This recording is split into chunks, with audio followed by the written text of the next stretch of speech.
चलिए सीधा रुख करते हैं दिल्ली की ओर, जहां पर राजवर्धन सिंह उदयपुर मर्डर पर प्रेस कॉन्फ्रेंस कर रहे हैं।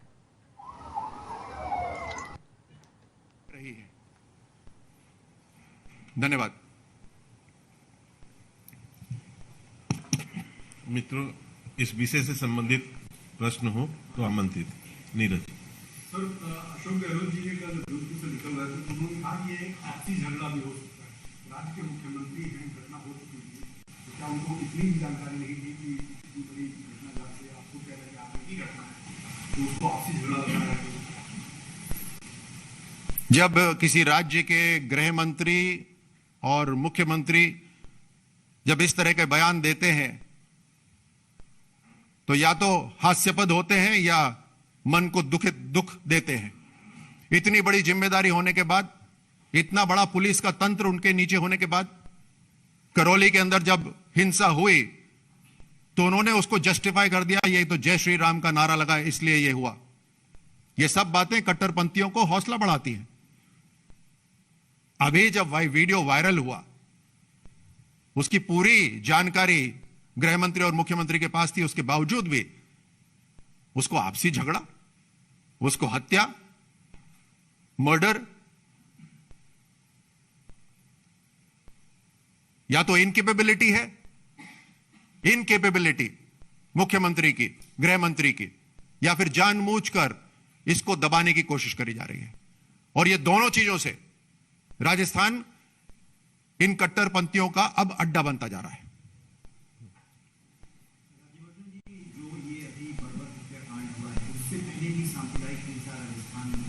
जो करौली का मेन मास्टरमाइंड था मजदूर, अगर राजस्थान उस वक्त उसके ऊपर स्ट्रिक्ट एक्शन लेती तो इस तरीके की घटनाओं से बचा जा सकता, आपको लगता है?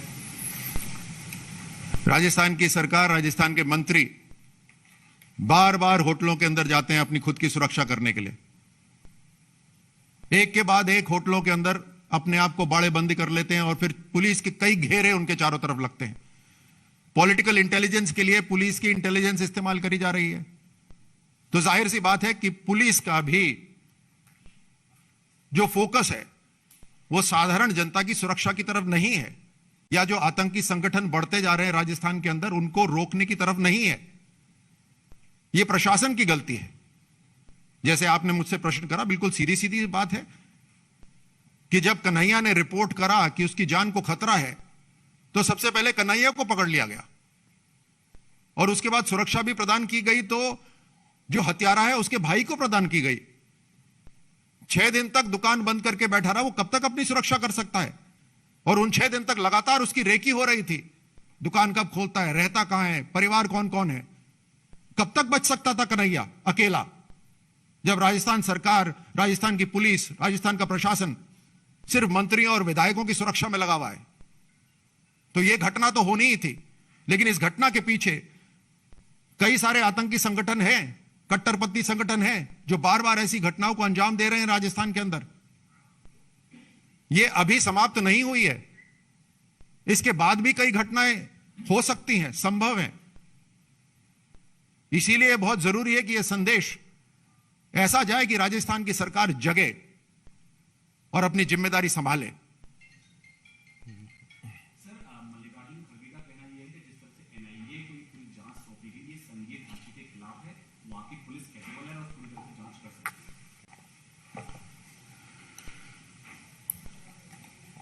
खड़गे साहब एक सीनियर जिम्मेदार व्यक्ति हैं, लेकिन जब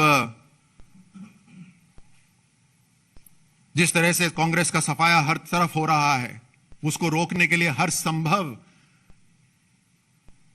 तरह का प्रयास करा जा रहा है, जिसके अंदर झूठ बोलना,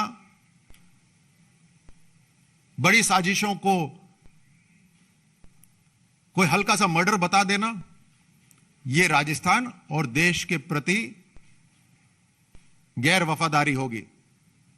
और इसीलिए खड़गे साहब से निवेदन है कि पूरी जानकारी हासिल करें, उसके बाद ही करें। 3.5 साल में यह पहली घटना नहीं है, अनेकों घटनाएं हुई हैं अभी तक, और उन सब घटनाओं को अगर आप देखें, एनालाइज करें, तो साफ साफ तुष्टीकरण की राजनीति दिखाई देती है। राजस्थान की सरकार एक्शन नहीं लेती है। कट्टरपंथी संगठनों के खिलाफ एक्शन नहीं लेती है, कार्रवाई नहीं करती है। एक के बाद एक मैंने बताया, कन्हैया ही नहीं जिसने सिक्योरिटी मांगी। जोधपुर के दीपक के परिवार ने बार बार कहा कि उसकी जान खतरे में है और कौन हत्यारा है, लेकिन उसको अभी तक गिरफ्तार नहीं किया गया। करौली के अंदर जो हिंसा बढ़ा रहा था वहां पर उसको गिरफ्तार नहीं करा गया अभी तक। क्या इतनी इनकेपेबल हो गई है राजस्थान की पुलिस, या फिर कहीं ना कहीं लीडरशिप का हाथ है? सुजीत जी।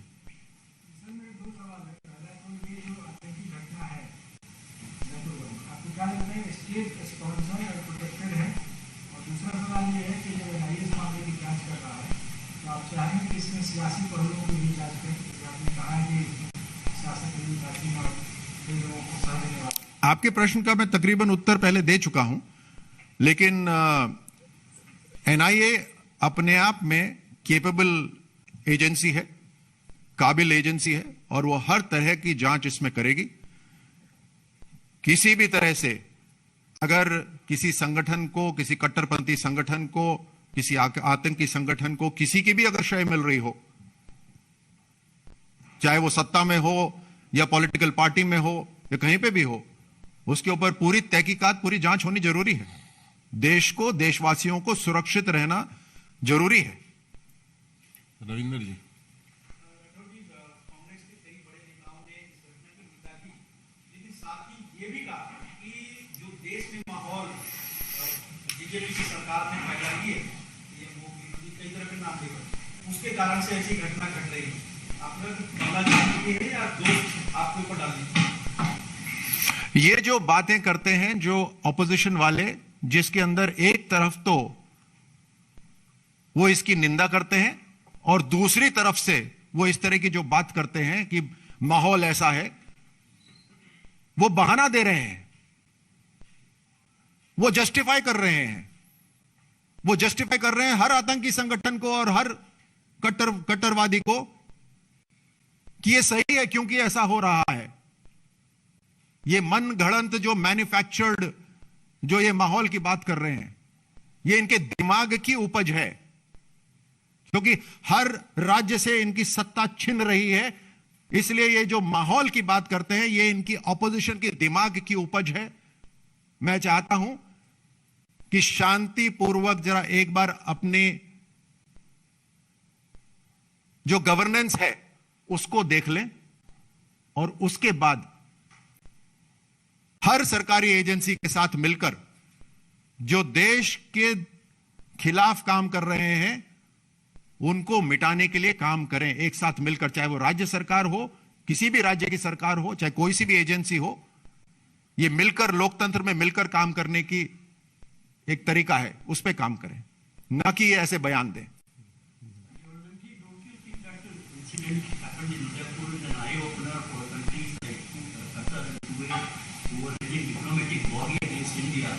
After Rupo's statement, and it is high time that these countries should openly tender their apology to India. Our relations with all international countries is in a very healthy state. All countries are confident in the governance in India. The liberty which is there for all religions and all communities is exemplary in India. There is perhaps no other nation that comes even close to the way our communities live with each other in our country. And hence, all countries are confident on the leadership of the Prime Minister, are confident on the Indian culture and ethos. What is important is that opposition parties focus on the key issue rather than leverage every single issue for their political advantage and political interest. Everything cannot be used purely for self-political interest. And especially when it comes to communal harmony and national security.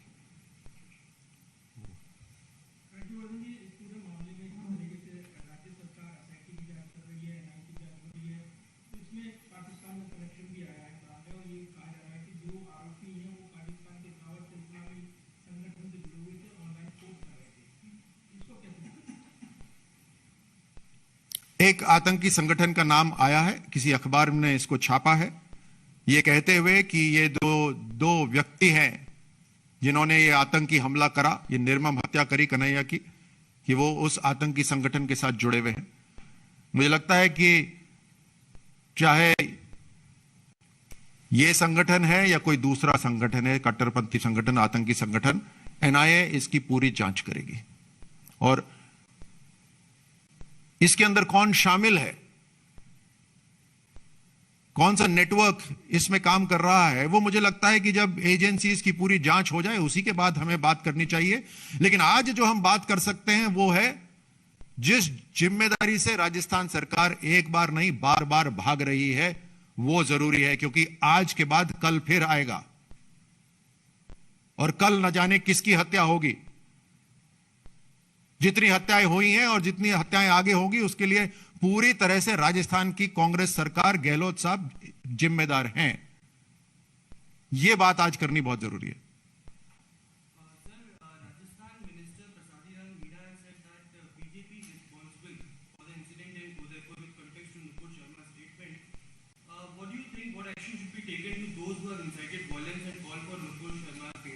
सबसे पहले तो मैं बताना चाहूंगा कि प्रसादी लाल जी और राजस्थान की सरकार इस बात में भी विश्वास करती है कि हिंदू डॉक्टर मुसलमान मरीज को नहीं देख सकता। मुस्लिम बहुल्य क्षेत्र के अंदर राजस्थान सरकार हिंदू और डॉक्टरों को वहां से बाहर ट्रांसफर कर रही है। पहली बार ऐसी चीजें सुन रहे हैं हम। ये किसी दूसरे देश में नहीं हो रहा, ये हमारे ही देश में, राजस्थान में हो रहा है। आप अचंभा कर सकते हैं इस बात से। यह तुष्टीकरण हो रहा है। एक डॉक्टर अपनी जिम्मेदारी निभाता है, एक सैनिक अपनी जिम्मेदारी निभाता है, उसी तरह राजस्थान के जो लीडर हैं, जो अपने आप को लीडर कहते हैं, क्या वो अपनी जिम्मेदारी नहीं निभा सकते? या राजस्थान के जो लीडर बनते हैं उनको सिर्फ अपनी जिम्मेदारी से बचना ही आता है, आरोप लगाना आता है? सुबह उठते हैं तो आप लोग आरोप लगाते हैं, शाम को सोने से पहले आरोप लगाते हैं। आरोप लगाने के अलावा कुछ मुख्यमंत्री राजस्थान के कुछ और करते हैं क्या? इस तरह की हरकतें हो रही है राजस्थान के अंदर। पूरा हो गया, थैंक यू। धन्यवाद।